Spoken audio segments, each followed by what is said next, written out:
good morning, and welcome to the Brenda Perryman Show right here on TV 33 WHPR, Comcast 90 in Detroit and Oakland County.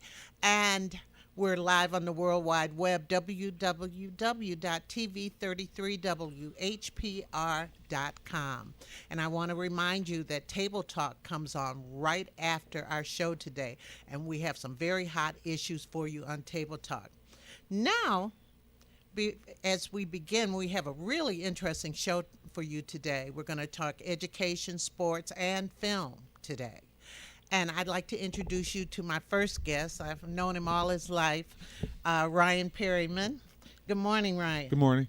How are you? I'm good. I'm good. Good to be here. Heard a lot about the show, but it's exciting to be here.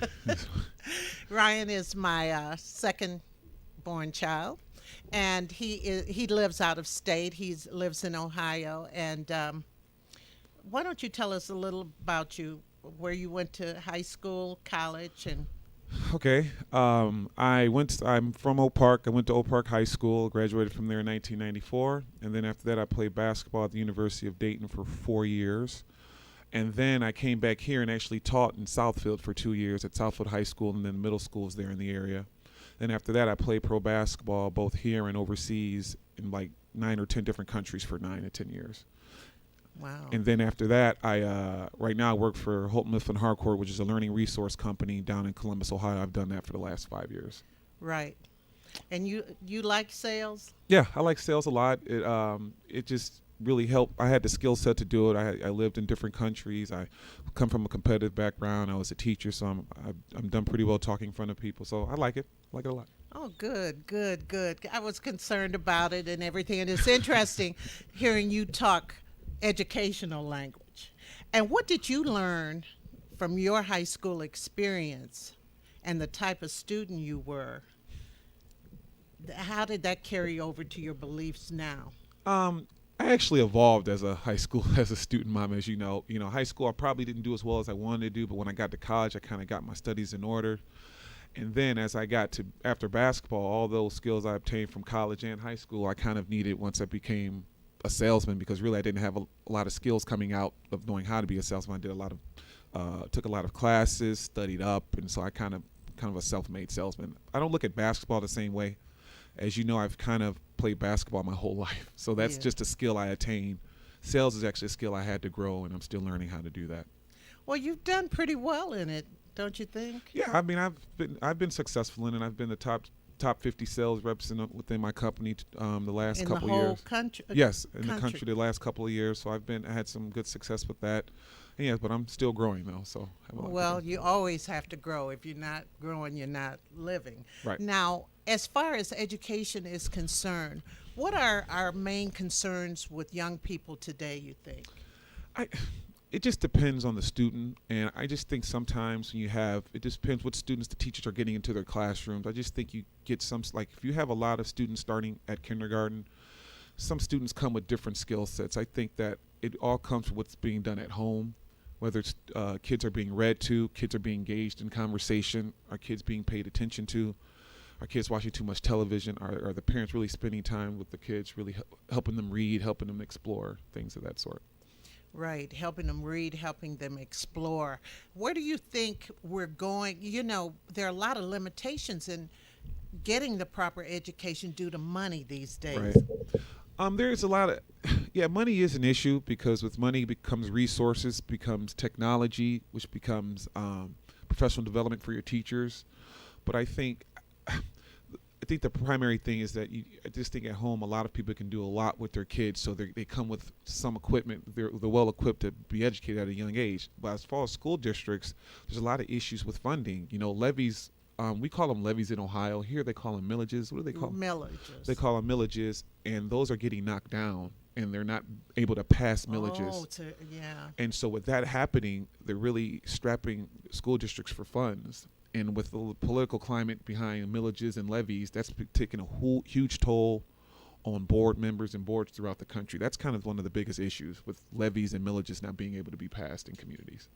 I wonder what we could do, because people have to put a higher price on education. They really do. But I insist that if you have good teachers in the school, Right.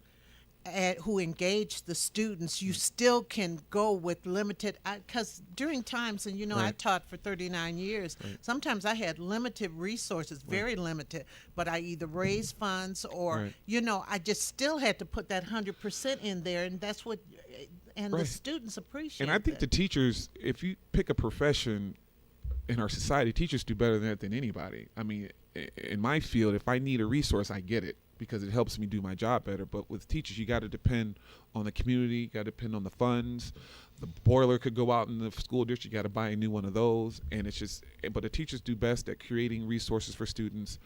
There's not more of a more creative worker than a teacher. They're more creative than ever. And they're there for a good reason, which is for the kids. So I think that we have the right teachers in classrooms. I will always believe that. I just think sometimes we have to, what are we doing with our kids when they leave the classroom? Is what are they doing when they get Absolutely, home? or before they even get to school. Yes, or before they get Because to school. sometimes you don't know what a child has been through. Right. And that's a good point, Mom. And I called you Mom. You could call me Mom. What else you gonna call me? That's the name you know that's me a, by. That's a good point because it's like sometimes you talk to teachers who work in suburban districts and you talk to teachers who work in inner city or poor rural districts. They bring different students to their classrooms. Some school districts have kids coming to school from nuclear families. They eat breakfast in the morning. They go to bed at 9 p.m. at night. Some families come to school with kids who didn't eat breakfast, went to bed at 1 o'clock in the morning, may have 5 or 6 siblings living there where they can't use the internet. They can't concentrate on homework. So it's different issues that certain students deal with. That they bring. That they bring, you bring a different student to your desk. Different districts bring different students to your desk, and that means so much. So, And then in certain districts, the kids depend on the school for their breakfast. yeah, I think that happens in I don't know, in Ohio. That's a lot of districts where kind of kids get breakfast in the morning, which is kind of good. I mean, that it's not only in low performing districts. A lot of districts do that now. Yes, they do. They really, really do.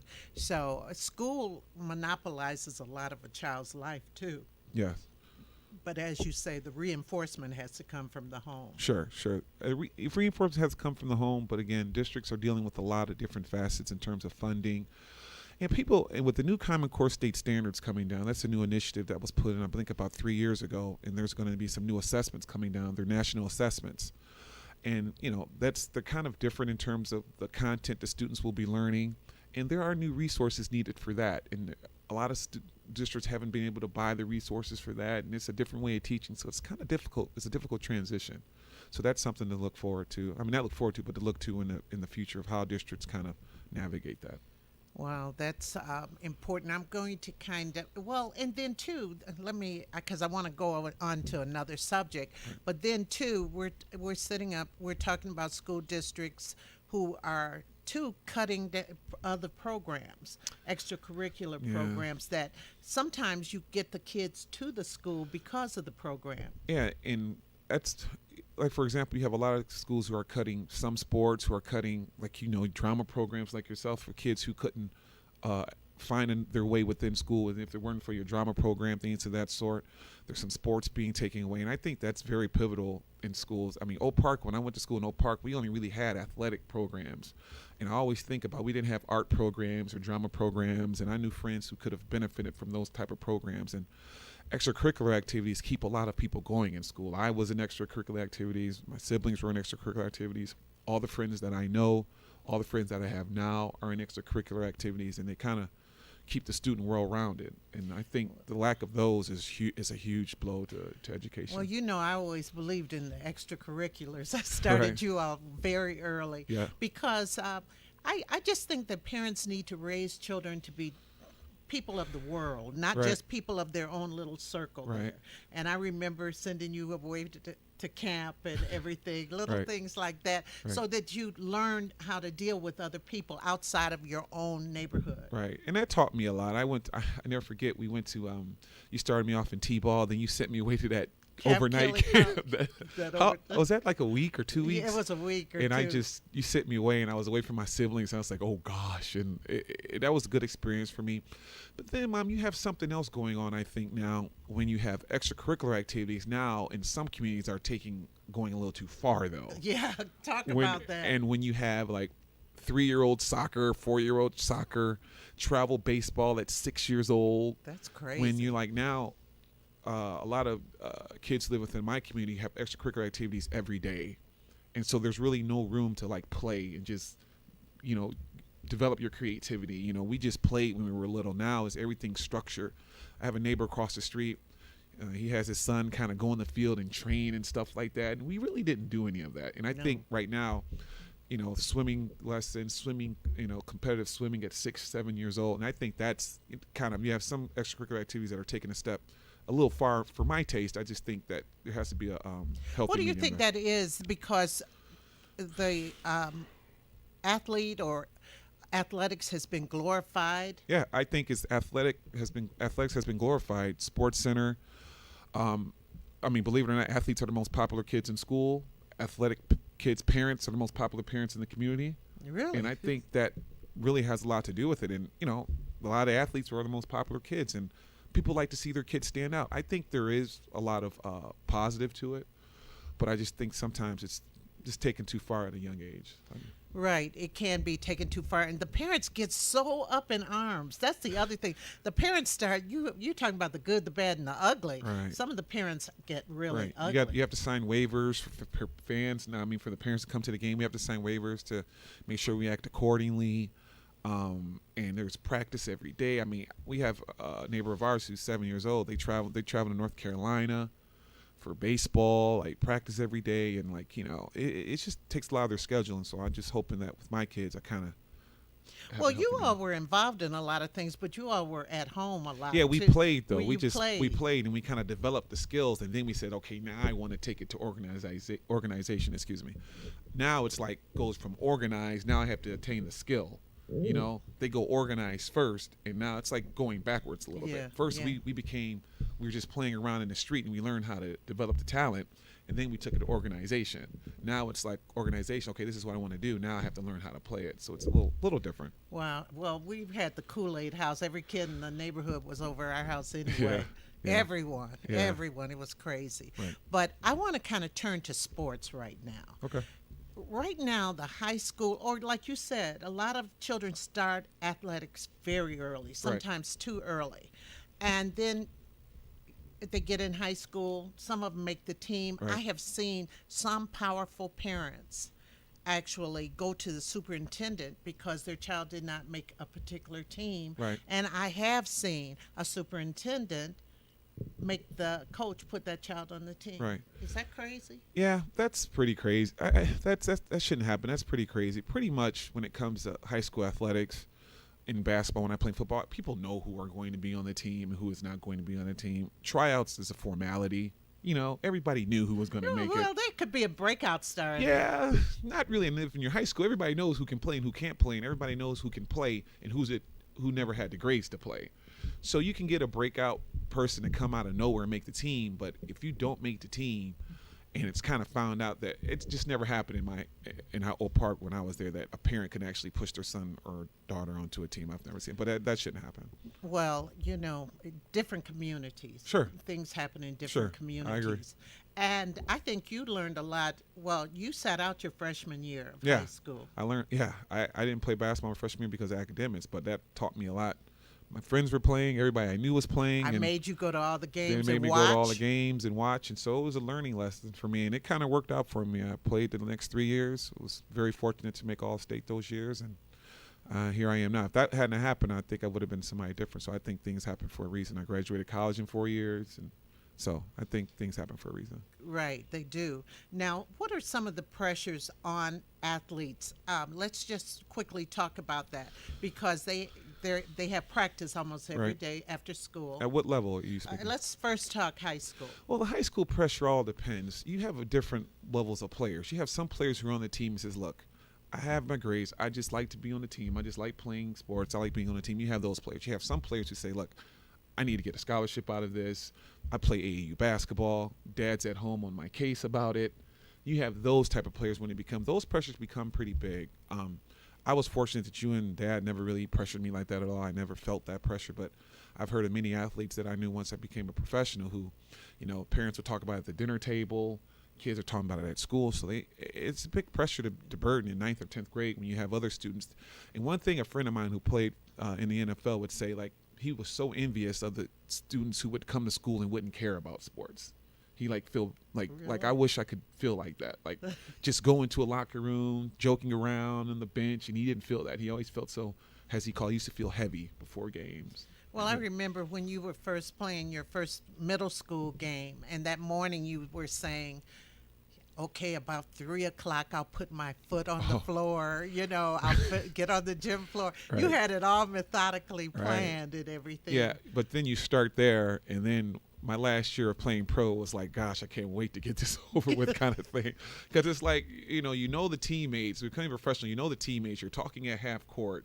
You're like, okay, what are we doing after the game? What's going on? And then when you play, you're serious for 40 minutes, and after you tune back out and say, okay, I'll see you in 30 minutes kind of thing. Oh, okay. So it kind of morphs. So that's why I laugh when Sports Center sees they kind of make these conflicts between NBA players sometime. But when I know for a fact they probably hang out before and after the game. So it's totally something created. Yeah, like the blow in the ear. Yeah, it's something. Yeah, some of that stuff is kind of for media fodder. But I know that they all do hang out. So well, they have the clearinghouse. That's something I always would tell parents about. And that was, you were in the first year of the clearinghouse because your grades have to be a certain way, and your test scores have to be, they have to balance out. And that's tough too. And if we're going to, the show would have to be a lot longer to talk about academics and athletics. Once you get to the college ranks, some players here's the thing that is a misconception sometimes. A lot of the Division I colleges out there they're great schools. Like Alabama's a great football program. That's an awesome college. Michigan, that speaks for itself. Tennessee. But some of the players that go to these schools, I'm not saying all of them, really don't qualify to get into these schools. Mm-hmm. And it's tough because I think I wouldn't say the standards are lower for some students to get in. That's why Notre Dame now has a hard time getting some players because they don't lower the standards sometimes. But I think once they get there, it's a huge adjustment between these universities and what some of our student athletes are going into. So that clearinghouse gets them through, gets them there. But I'll never forget, while playing pro, I probably played in 10 years with 2 athletes who graduated college. Really? Out of probably 100. So it's not I think the priority is getting them there so they can play and be athletes. That's what I think. But I don't think the priority for coaches is to get them out of there and graduate them. And that's why I'd like you going to University of Dayton, because the chances of you graduating were much better. Yeah. And then you still had the rigorous academics. Right. Yeah, I mean, they really helped me. I had some good people there helping me. I had good people. I think you have good people within the program that will help you. I don't think the coaches really are concerned about you graduating because there's no merit for pay on that. And I think there's a reason for that. The coaches don't have a stipulation. For example, if your GPA is below a 2.6, then I'm taking $250,000 out of your contract. They wouldn't do that but they're paid on wins and losses, and they're not paid on students graduating. Well, when you are an athlete who plays college sports, isn't it like you work for that university? Yeah, I mean, you do work for the university. I'll just give you a brief synopsis of my day. I get up at 6 a.m. I may work out till 7 a.m., eat breakfast from 7 to 8, go to class from 8 to 11, then I may lift weights from 11 to 12, class from 1 to 2, then I have practice from 3 to 6. Then I study from 8 to whatever. So that's my day. And so if you have a regular student gets up, just go to class and that's it. So that's my day. So yeah, in essence, I do work. You have I have public appearances to make, some things like that. But day in and day out, 8 months out of the year, that's pretty much my What day. do you mean public appearances? You may have to go talk at a basketball camp. You may have to go to their local TV station to do a show or something like that. And don't forget, when you have games, you're on the road 3 days a week. It's a tough schedule. One thing that bothered me, and it just came to me as you were talking, was some of the people or the newspaper men. Sometimes they call me at home, and they were saying, well, Ryan speaks so well. That was one of the first things they said. I said, well, why shouldn't he? Number one. And I think that was due to a stereotypical. Well, that's just a stereotype. It's an athletic stereotype. It's a terrible stereotype. I agree. Also, the other thing, they said you would never talk about you. You would always say we. Right. You always talked about the team, and that would get to them. Right. Believe it or not. Because they try to, what they want to do is to pinpoint something you did, and if you bring it to we, it kind of deflects it all on the team. It kind of smooths it out. What they want to do, and they even do it when you watch pro athletes. They're always trying to get you to say something to represent yourself, so then they can say, well, so and so said this, and so feels this. But if you make it a we thing, you can't really. It's a team. It's a team game. So if you keep it that way, it kind of smooths out things with the press. I learned that at an early age. Oh, yeah, you did. Well, one thing about it, when you were up there, I know that you worked a lot and Right. everything, and you were able to graduate on time, and that's what Right. made us most proud and everything. But do you think athletes should be paid? College Yes, athletes? I do, and I've talked about this with so many peers. I think they should be paid, but I don't know how I would do it. It's just too hard. You know why? You have so many different. I think they should be paid though. This is why, because I know for a fact that there's athletes up there who come from backgrounds when they have no money.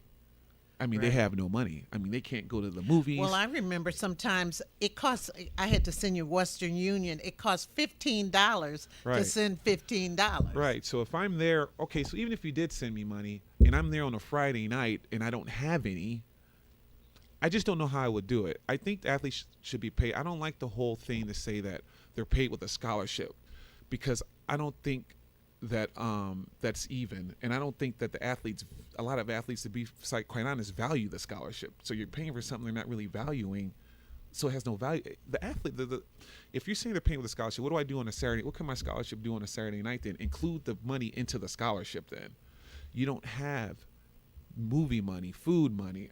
Now, to be fair, I will say this: if you were to just give college athletes thousands of dollars, half of that will go to Jordans and clothes. I'm not even, so I won't know how you would do it. I think they should be paid. I thought of a suggestion like this, and I was talking to my wife about this all the time. This is like dinner table talk. If you give them stipends at certain establishments within the community, what if I were to just give them stipends at a pizza place or a movie place or at a mall? You can spend this how you want at these places. But again, I don't know if that would work either, because you have Northwestern University players trying to unionize and saying they're athletes. Then you have tax liability. Then you have workers' compensation. It's puzzling. I think they should be paid, though. I do. I know that programs like yours, you were in a big program, Right. and the program paid for a lot of other athletics. Yeah, they pay for out of athletics. For example, I was in an airport about a month ago, and about 2 months ago, a little bit more than that, and I saw the Ohio State rowing team on a flight to somewhere, right? And I know that's not the Ohio State rowing team paying for that. They can't afford. The rowing team doesn't bring you that. It's Ohio State University, the most lucrative athletic program in the country. So they're the ones who they do pay for other sports. I remember being at Dayton, and I saw like kids in the mall with my jerseys and things of that sort. That bothered me. And I would play video games, and I'd be on the video games, and I wasn't getting any money from that. I know that. So that bothered me. So I do believe, though, I do believe this as well. If, for example, Johnny Manziel or these other players are the more popular players, and they should be paid more than the other players, because that's just business. If I'm the better sales rep than anybody else in my company, I get paid more money. So I do think there should be a pecking order in that. People are like, well, if you're going to pay an Ohio State football player, you got to pay the Ohio State women's soccer player. So that's not true. It's different revenue, though. The soccer team isn't bringing in that revenue. So, but I agree. I don't know how I would do it, and I think it will happen. I think it will happen. It's impossible not to happen. ESPN, they have the college playoffs coming up. I mean, there's billions of dollars of revenue out there that the players aren't getting. Yeah. And it's not really our responsibility to say what the kids, if they want to blow the money, that's on them. I do think they should be paid, though. Well, maybe they should have a course in financial responsibility. Yeah, but you can give adults some courses in financial responsibility, and you see how that works out. I mean, they give lottery winners those, and I just think it's a tough problem. I don't think it's just easy. You just can't pay them. I want to ask you one more thing. Do you think that character is proving to be more important these days than it used to be to a college looking at prospects? No. Character over athletic talent? Yeah. Honestly, man, I really don't think so. You just told me that little incident in Cass Tech. That's kind of visual. That's not the truth. Well, but I do think they don't want problems. Yeah, they want a winning team. They'll take the better athletic talent, the better athletic talent you have, the more problems you're willing to take on. I'll just put it like that. They'll bring up character if you're not that good. But if you're if you're a very good player and you can win games for them, they'll put up with character. I've seen it. I've been on teams professionally and intercollegiately when there were very tough players to play with, and they dealt with them. But players that really weren't worth the problem, that they kind of weeded them out, kind of pick at them a little bit in college, kind of yell at them when they really shouldn't. They kind of push their buttons. But the good players, they leave them alone. God, now, don't get me wrong. If it's a public issue, public embarrassment, then they'll kind of, they have to do that. But if I was thinking about the player who was taking those crab legs in Florida. Yeah, I mean, he's taking crab legs, man. There's a lot worse going on college campuses. No, I know, but the only reason I said that because they still gave him the Heisman Trophy. Yeah, I mean, he's 19 years old. Took some crab legs from public. I'm not saying that's right. Else. He hasn't been a model of behavior, but I do think that he's a Heisman Trophy winner. He's the best college player in the nation. I think Florida State will forgo the crab legs incident. Now, don't get me wrong. He did get into some other problems there as well. And that case kind of went away. And, well, I mean, it's happened even when I was in high school. There's things that certain athletes can get away with and certain athletes can't. And I don't think I think the better athlete you are, both in pros and intercollegiate athletics, the more people tend to deal with. You've seen it. Come on, man, you've seen it. Yeah, I've seen it, but it's still not fair. I agree. It's still not I fair, agree. and I believe that. I agree. I believe there's a lot of talent out I agree, here. and it doesn't. The only reason I say it doesn't do colleges any good. I mean, it doesn't do the student athlete any good because once they get out into the real world, they don't care, and they kind of try to take that behavior out into society. That's what I'm concerned about. From under the umbrella of the college, because when you're in college, you're kind of in a little society where you can hide a lot of things, but once you're out, you're kind of left without that crutch, and then it kind of hurts a lot of athletes. Well, I'd like to thank you for all this great information this no morning, problem. And I will see you on Table Talk. Sure, looking forward to that too. I've seen it on Facebook a lot. That'll be fun. Yeah, that's going to be fun. So, and I wanted to say Ryan did make it to the Hall of Fame at the University of Dayton. Yeah, I did. And Thank you. He will not bring up basketball unless you bring it up. Yeah, well, that's just always been. That was a part of your life, and right. You moved on. Totally, but it's good to talk about other basketball But you still things. play a little bit. Yeah, I wouldn't call it playing. I get on the court and play a little bit, but not nearly as much as I. You led the nation in rebounding. Okay, I won't say anything else. Okay, we'll be back in just a moment with Marshall Montgomery. All right. Thank you.